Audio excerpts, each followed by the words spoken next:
You're listening to a special episode of Colorado Edition from KUNC. I'm Jocelyn Mesa Miranda. It's Wednesday, August 24th. The Colorado Dream podcast from KUNC shares the stories of Coloradans who are overcoming obstacles to create a better life for themselves and their families in an effort to achieve the American dream. Hosted by Stephanie Daniel, the latest season, called Newcomers Welcome, explores the Black immigrant experience in Colorado as told through the eyes of one African immigrant and Aurora as the city and its residents strive to become an inclusive home for all. This is episode 2. Salwa Mortada Bamba moved to Aurora from the West African country of Liberia over 2 decades ago. America was always seen like Liberia's stepsister, like older stepsister kind of thing. If you were a Liberian, America was the place to go. Liberia's close relationship to the U.S. dates back to the early 1800s. The country was founded by freed slaves and white Americans who were part of the American Colonization Society. The ACS included prominent politicians, slaveholders, and abolitionists, a very unusual group to come together. But they all believed free blacks and whites could never coexist equally in the U.S. Growing up in the 80s, American culture was part of Salwa's life. She watched The Cosby Show, Different Strokes, and The Muppet Show, and listened to Lionel Richie and Whitney Houston on the radio. Michael Jackson. Oh my God. The jacket, the shoes, the watch, the t-shirts, the shades he would wear. We had everything Michael Jackson. Salwa was just 12 in 1989 when a civil war erupted in Liberia and her life was turned upside down. Amid the ongoing violence and instability in the country, Salwa couldn't see a future for herself. Her dream was to go to medical school in the U.S. What the imagination does to you, you build up this picture in your head and the life that you're possibly going to live.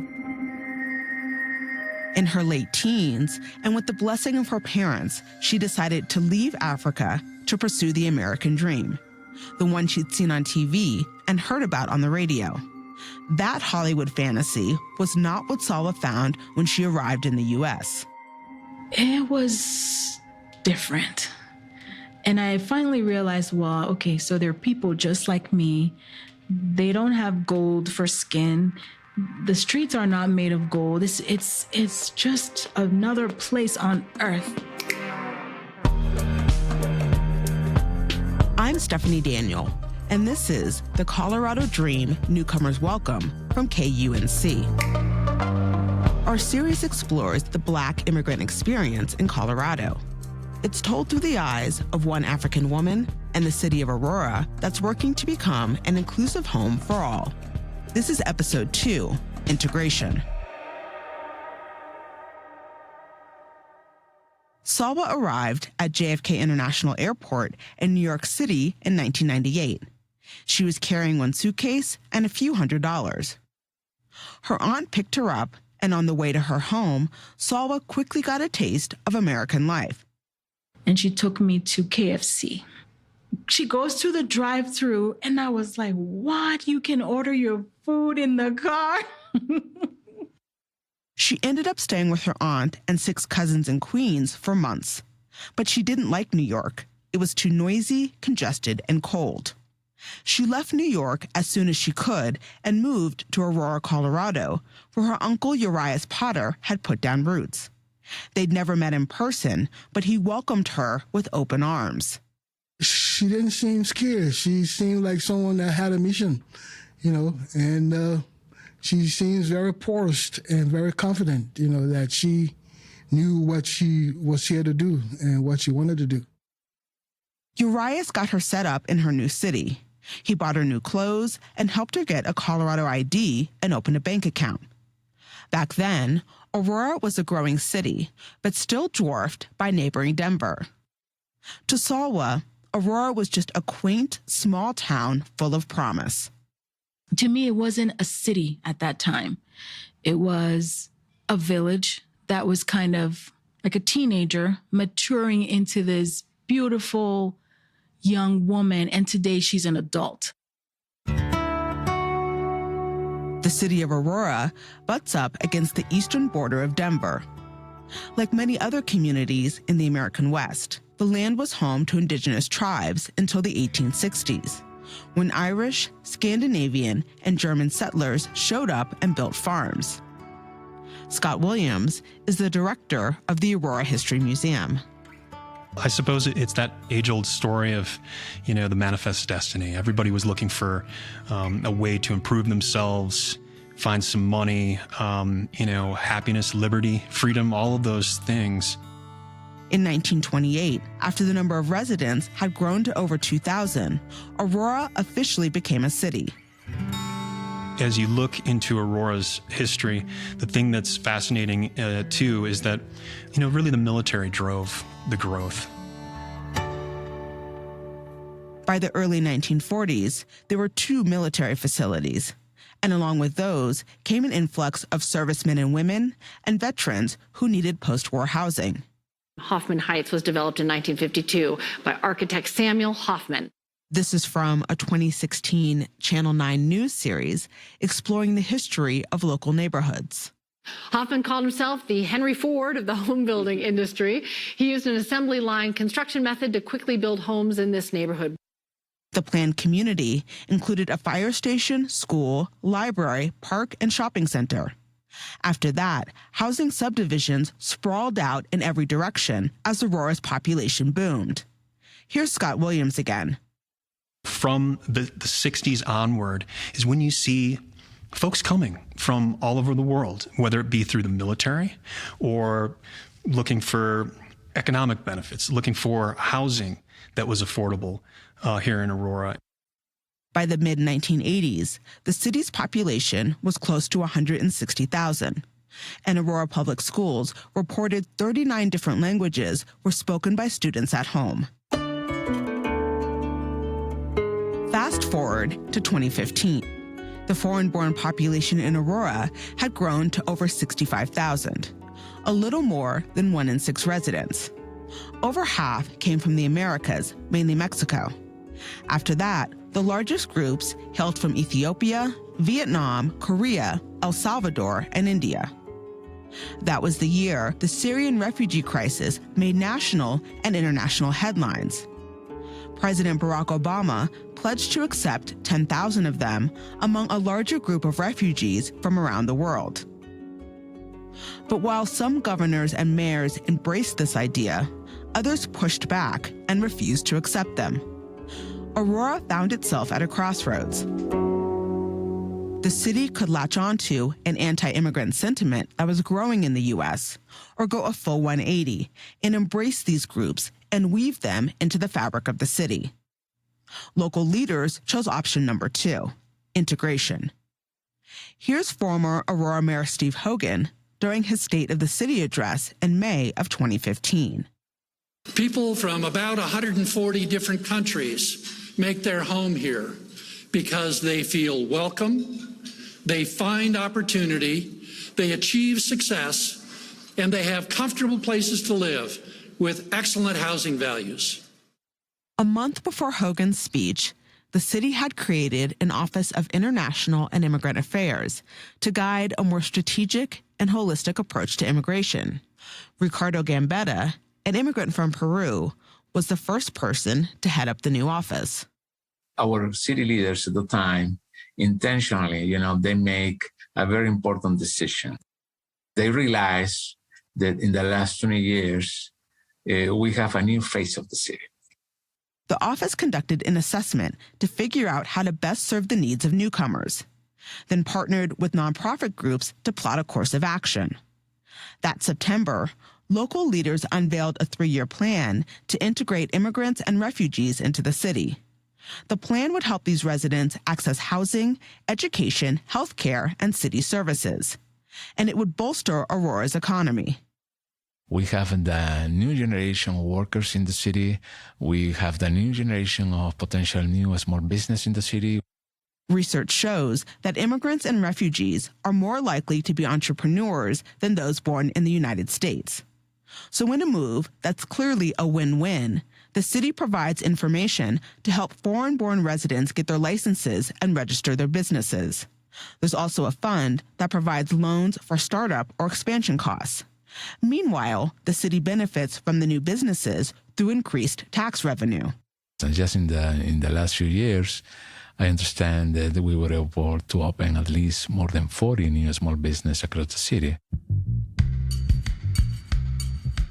Aurora was the first city in Colorado to create an integration plan, and Ricardo Gambetta, the manager of International and Immigrant Affairs, was concerned about how residents would react to more of their neighbors speaking a foreign language or having different customs.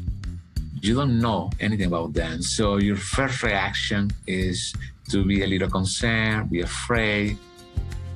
But then people from different cultures get to know each other. And he says that's what's been happening in many of Aurora's neighborhoods. Families attend the same church or run into each other at the grocery store.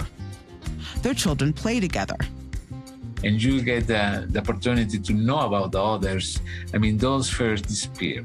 So I think most of the local residents understood that it was the right thing to do at the time. To educate residents about the plan, the office held workshops and conversations, co-sponsored and promoted soccer tournaments and ethnic festivals, including one of the city's largest cultural celebrations, the annual Global Fest. We dance together with and try international food, and we have performers, we have the Parade Nations. My name is Sam Nguyen. I come from the Vietnam. This is the flag of the Republic of Vietnam. My name is Aditola Biwale, and I'm carrying the flag of Nigeria.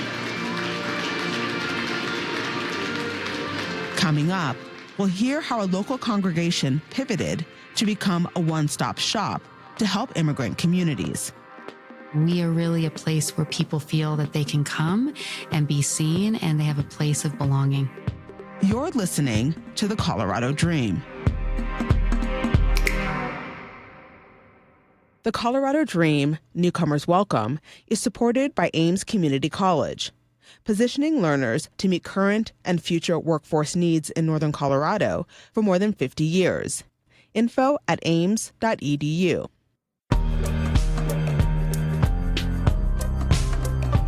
At the same time that the city of Aurora was pivoting to support immigrants, St. Matthew Lutheran Church in North Aurora was also at a crossroads.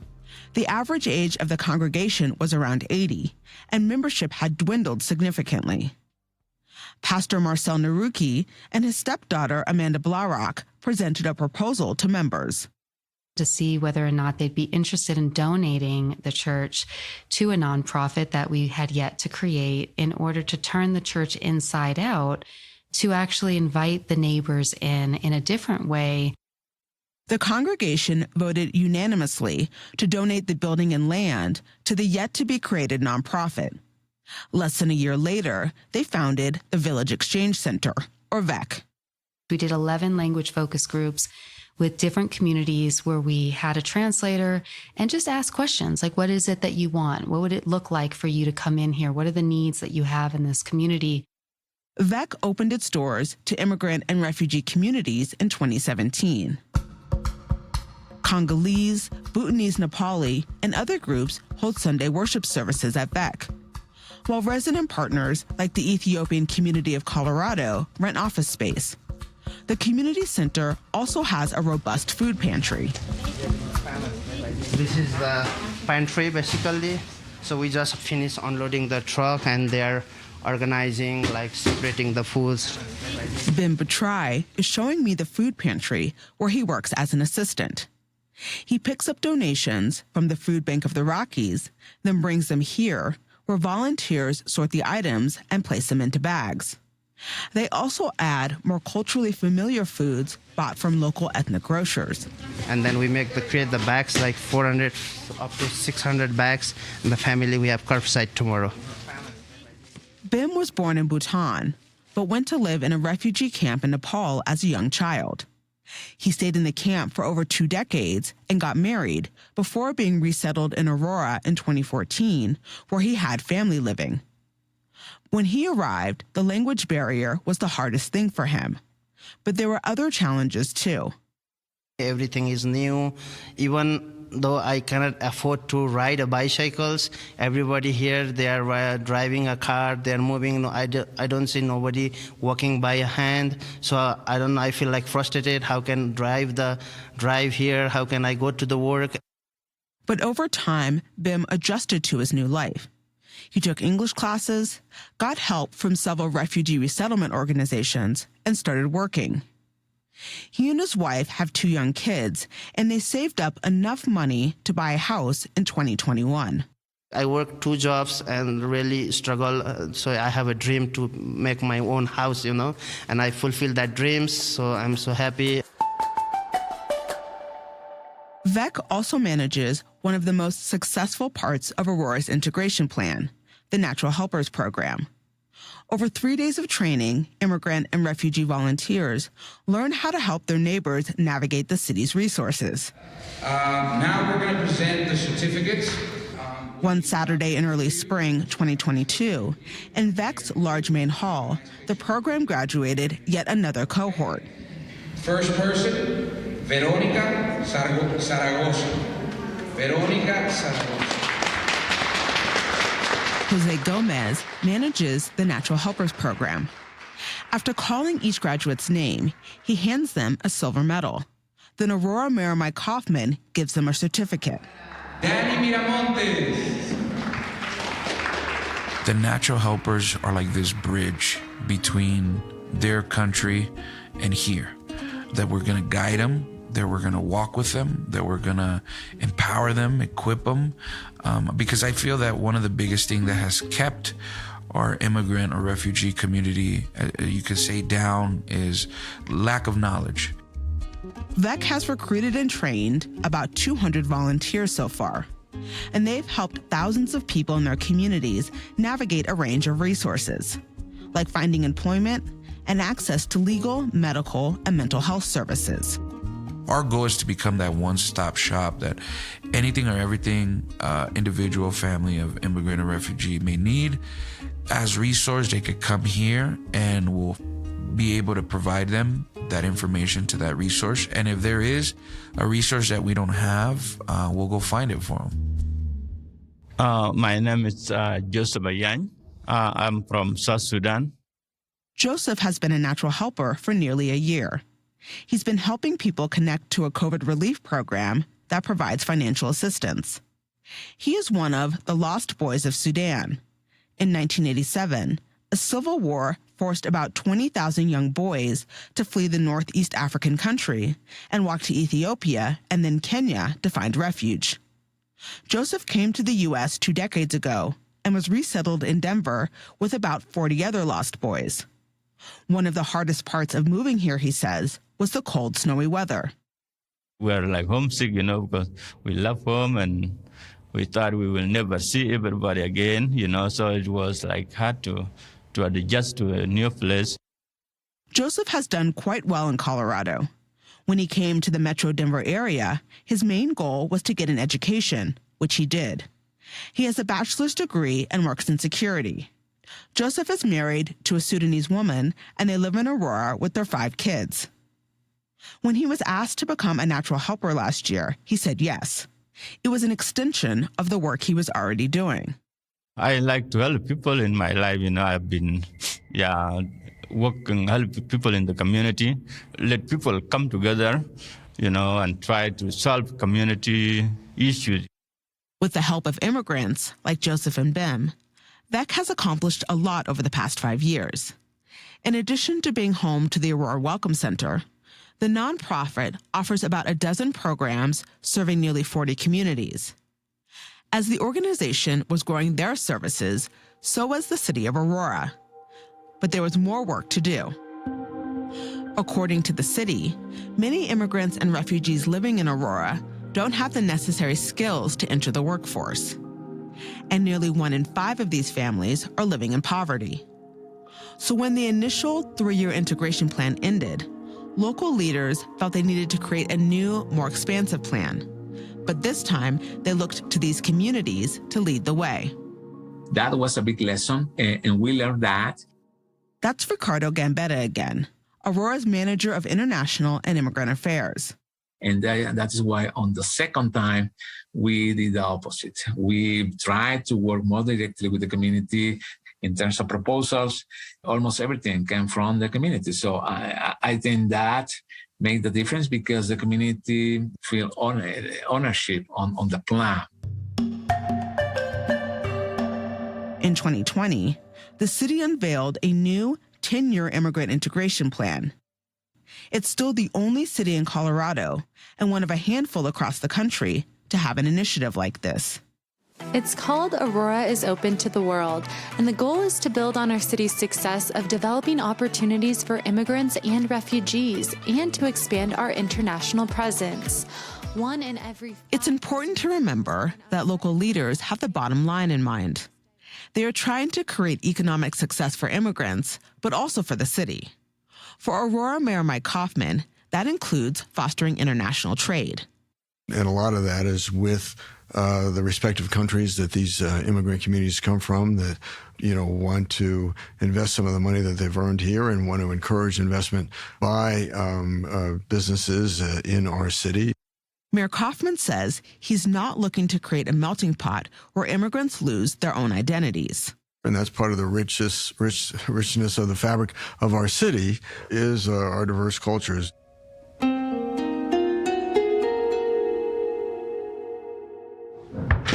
Salwa and I are talking in a private room at a Denver Public Library branch when her 8-year-old son comes in with an urgent matter. You need help again? Yes. Why? He can't get into his video game. I keep on forgetting my password. So now it's your password? Yes. So you sent an email to me? Yes. Oh, boy. Salwa is married now with 4 kids. She's come a long way since she moved to Aurora in 1999 to pursue her dreams.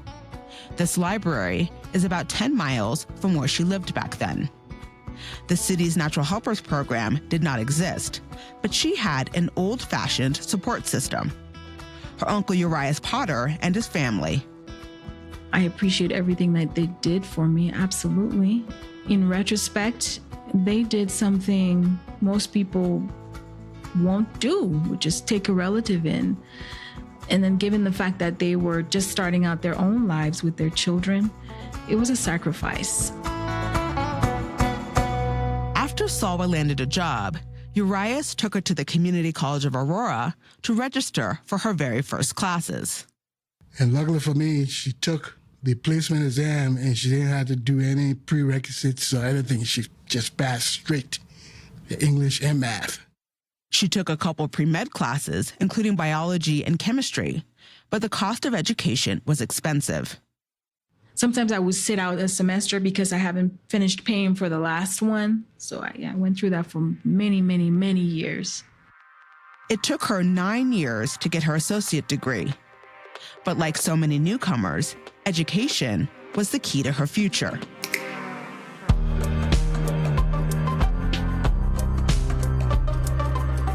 On the next episode of the Colorado Dream Newcomers Welcome, we meet the first African woman elected to the Aurora Public School Board of Education. We needed a seat in that space for people to understand where we come from and why we are here. That's next time on Episode 3, Education.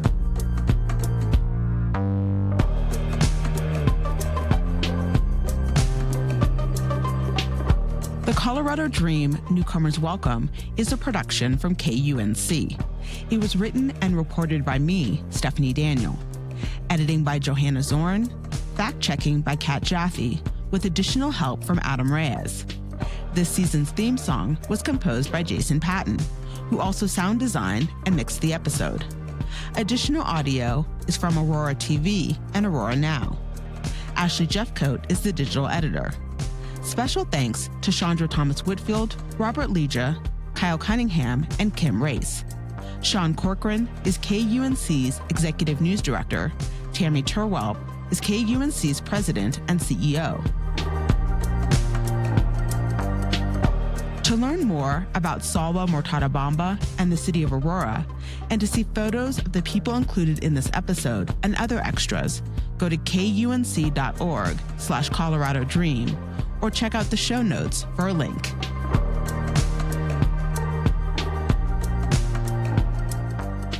That was the second episode of the new season of The Colorado Dream. To listen to the rest of Season 2, Newcomers Welcome, go to kunc.org or wherever you get your podcasts. That's all for this special episode of Colorado Edition. You can catch the Colorado Edition podcast every Friday. Our theme music is composed by Colorado musicians Brianna Harris and Johnny Burrows. Other music in the show by Blue Dot Sessions. I'm Jocelyn Mesa Miranda. Thank you for spending some time with KUNC's Colorado Edition. See you on Friday.